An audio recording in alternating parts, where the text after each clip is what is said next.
وما يسترون ما أنت بنعمة ربك بمجنون وإن لك لأجرا غير ممنون وإنك لعلى خلق عظيم.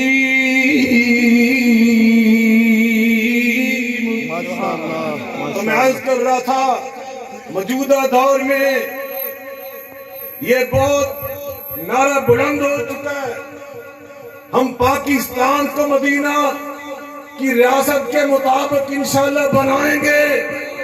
تو آج ہم بتانا چاہتے ہیں آقا کی سیرت جس کی برکت سے مدینہ کی ریاست دنیا نے دیکھی وہ سیرت کیا تھی. میرے آقا نے مدینہ کی ریاست میں سب سے پہلا جو ہمیں سبق دیا قیامت تک کے لیے وہ سبق یہ تھا ان الحکم الا للہ. ان الحکم مل کے بولیں ذرا زور سے بولیں حکمرانی ایک حق سے میرے اللہ کا. یا داؤد انا جعلناک خلیفۃ فی الارض فاحکم بین الناس بالحق. حکمران اللہ کا خلیفہ اور نائب ہوتا ہے. وہ اللہ کے حکم کو، اللہ کے امر کو، اللہ کے دین کو، اللہ کی شریعت کو، اللہ کے قانون کو سے نافذ کرتا ہے. حکمران اللہ کے حکم کا پابند. حکمران مل کے بول لیں اس کے اندر عاجزی، اس کے اندر تواضع. ابھی نبی پاک کی تواضع بیان ہو رہی تھی. نبی پاک کی تواضع عاجزی.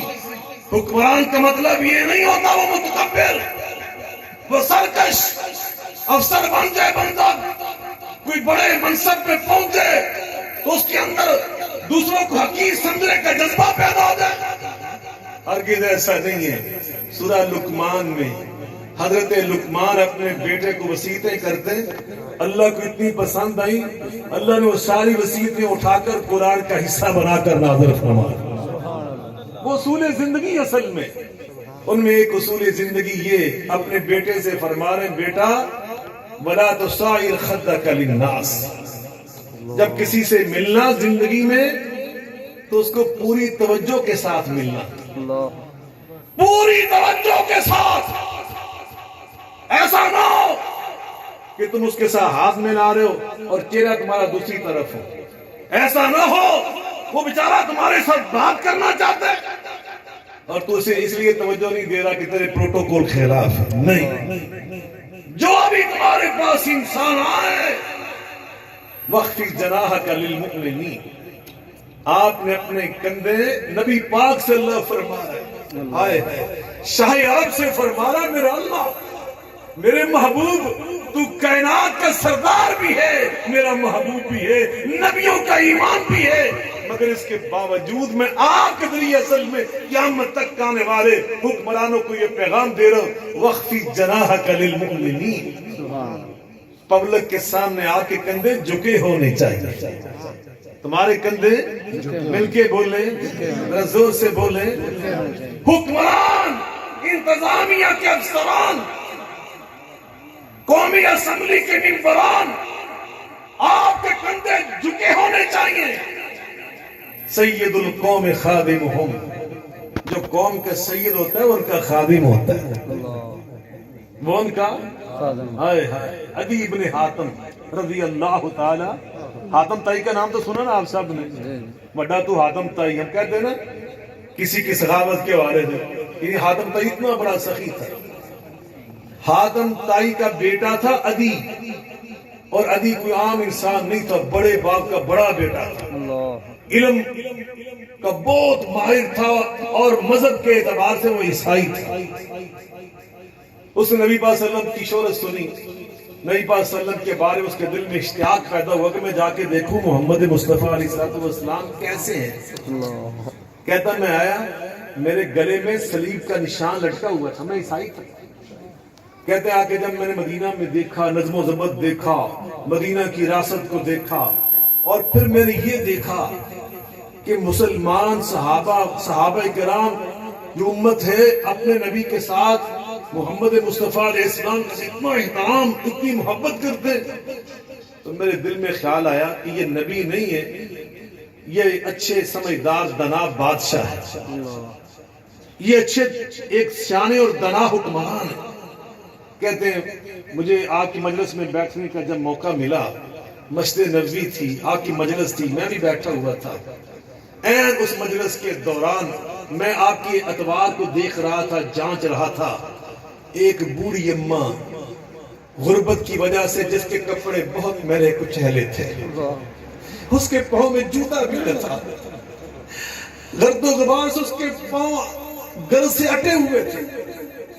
کہتے وہ چلی آئی، کسی نے اس کو روکا ہی نہیں، کسی نے اس کو منع ہی نہیں کیا، وہ آزادی اور حریت کے ساتھ اپنی مرضی سے چلتی آئی اور آ کر بے باکی سے کہتی ہے نبی کریم علیہ السلام مجھے ایک پریشانی ہے، وہ میں آپ سے شیئر کرنا چاہتی ہوں، میں آپ کو بیان کرنا چاہتی ہوں، اس کا آپ سے حل چاہتی ہوں، لیکن میں آپ سے الگ بات کرنا چاہتی ہوں۔ اب عدی کہتے ہیں میرے دل میں سوچا کہ میں دیکھتا ہوں محمد کریم علیہ السلام کیا انداز اختیار کر رہے ہیں۔ کہتے ہیں میرے دل میں حضرت دو آپشن آئے، میں نے کہا ایک آپشن تو یہ ہوگا کہ نبی پاک صلی اللہ علیہ وسلم اس سے فرمائیں کہ جاؤ واپس، ابھی میں مصروف ہوں، مہمان ہیں، لوگ ہیں، صحابہ ہیں، سردار بیٹھے ہوئے ہیں، تم پھر کسی وقت آنا۔ ایک تو آپشن یہ تھا کہ ابھی آپ اس کو واپس بھیجیں۔ دوسرا یہ آیا کہ آپ تو ایک بڑی ہستی ہیں، والی مدینہ ہیں، حکمران ہیں، آپ ہم سے فرمائیں کہ جو ہمیں جلدی جلدی فارغ کر کے اٹھائیں گے تاکہ آپ اس کی بھی بات سن لیں۔ کہتے تیسرا آپشن میرے ذہن میں نہیں تھا، جو میں نے دیکھا آقا نے نہ اس کو لٹایا نہ ہمیں اٹھایا، بلکہ آپ خود اپنی نشست سے اٹھے اور ننگے قدم اس اماں کے ساتھ چلنے لگے۔ کہتے ہیں جو رفتار اس اماں کی تھی اس کا احترام کرتے ہوئے رسول اللہ نے اپنی وہی رفتار رکھی، وہ باتیں کرتی جا رہی تھی، رسول اللہ صلی اللہ علیہ وسلم کندھے جھکے ہوئے، آپ کا سر مبارک عاجزی سے جھکا ہوا، پوری توجہ کے ساتھ آپ اس کی باتیں سنتے جاتے، جہاں تک وہ چلتی گئی رسول اللہ صلی اللہ علیہ وسلم وہاں تک چلتے گئے، جہاں جا کر وہ اپنی مرضی سے رکی نبی پاک صلی اللہ علیہ وسلم وہاں پہ جا کے رکی۔ جب اس نے پوری تسلی و اطمینان سے اپنی پوری بات سنا لی اور جب خاموش ہوئی، تب نبی پاک صلی اللہ علیہ وسلم نے اس کو جواب میں کچھ فرمایا، دور سے میں سن نہ سکا۔ جب آپ نے کچھ فرمایا تو پھر میں نے اپنی آنکھوں سے دیکھا اس اماں کے پریشان چہرے پر، جب میں نے مسکراہٹ دیکھی، اس کو ہنستے ہوئے میں نے دیکھا، خوشی میں نے دیکھی، بشاشت میں نے دیکھی، تبسم میں نے دیکھا، مجھے یقین ہوا رسول اللہ صلی اللہ علیہ وسلم نے اس کی پریشانی دور کر دی۔ کہتے جب وہ اپنی مرضی چلنے لگی تو رسول اللہ صلی اللہ علیہ وسلم نے انتظار کیا، جب وہ کچھ قدم چلی گئی پھر آپ نے وہاں سے واپس چلنا شروع کیا۔ آپ اپنی مسجد کی طرف آ رہے تھے، آپ بعد میں بیٹھے، میرے دل سے پکار پہلے اٹھی، یدی یہ کسی حکمران اور بادشاہ کا طرز اور انداز نہیں ہو سکتا، یہ سیرت ہو سکتی ہے تو اللہ کے سچے نبی کی ہو سکتی ہے۔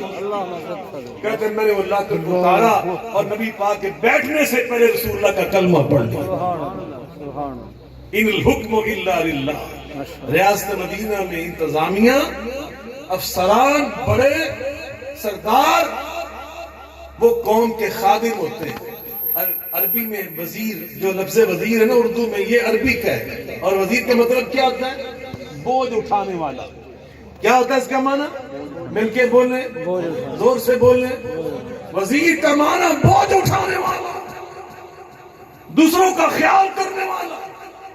خلفاء کے کتنے واقعات ہیں، آپ نے لوگوں کی بھوک کا اندازہ کیا۔ رات کو تو اپنے کندھوں پہ امیر المومنین حضرت عمر فاروق، امیر المومنین حضرت علی ابن ابی طالب اپنے کندھوں پہ کھجوروں کے تھیلے اٹھا اٹھا کر ان کے گھروں تک پہنچاتے ہیں۔ یہ وزیر، یہ انتظامیہ، یہ ریاست مدینہ۔ ابو ہریرہ رضی اللہ تعالیٰ عنہ صوفہ یونیورسٹی میں زیر تعلیم تھے۔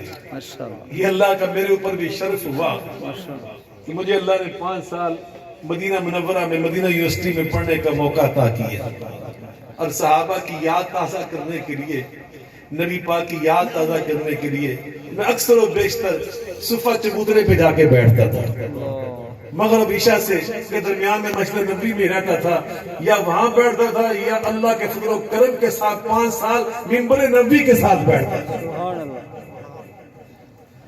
اللہ اکبر، 5 سال ہم نے وہاں پہ گزارے۔ جب میں 11 پہلے سال تو پھر چھوٹی عمر تھی، میں نے حج کیا، اداس سا ہوا، پہلی بار گھر سے نکلا تھا، تو میں نے پہلا خط اپنی والدہ محترمہ رحمت اللہ علیہا کو لکھا۔ 2-3 سال ہو گئے تھے، والدہ مجھے خواب میں نہیں مل رہے تھے، تو میں نے 2-3 دن پہلے دعا کی، یا اللہ کیا مسئلہ ہے؟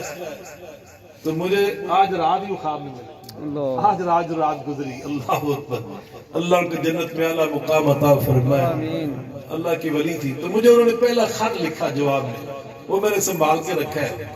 اس کے آخر میں انہوں نے ایک شعر پنجابی کا لکھا، وہ پنجابی کا شعر میں آپ کو سناتا ہوں طرز کے بغیر۔ اس میں لکھتی ہیں، پر ہوون تے ماراں اڈاری پہنچا شہر مدینے، پر ہوون تے ماراں اڈاری پہنچا شہر مدینے، ویکھا روضہ نبی پاک دا تے ٹھنڈ پوے وچ سینے۔ مسلمان کی تمنا اور آرزو یہی ہے، اللہ پاک ہمیں بار بار وہاں کی حاضری نصیب فرمائے۔ تو میں عرض کر رہا، ابو ہریرہ رضی اللہ تعالیٰ عنہ صوفہ یونیورسٹی کے طالب علم، 3 دن کھانے پینے کے لیے کوئی سامان ہی نہیں ملا۔ اب تو مدرسے میں ہوتا نا سما خیرہ کی مرض ہم سنتے تھے نا، سمع خیرہ، اس کو لوگوں نے سما خیرہ بنایا ہوا ہے۔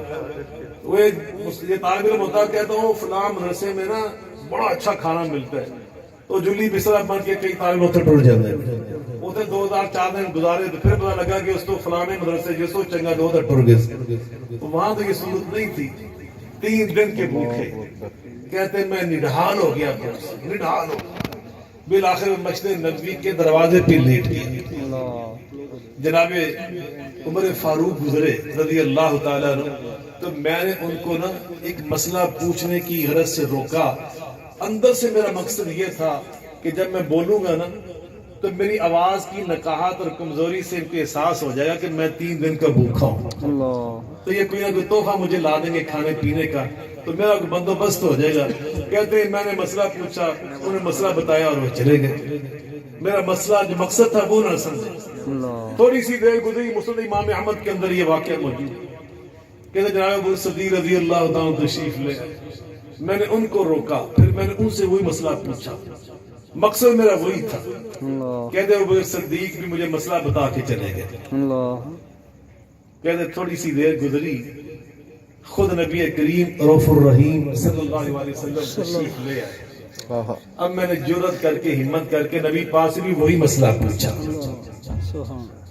تو نبی پاک صلی اللہ علیہ وسلم نے مجھے مسئلے کا جواب نہیں دیا، مسکرائے، سمجھ گئے کہ ابو ہریرہ کیا چاہ رہا ہے۔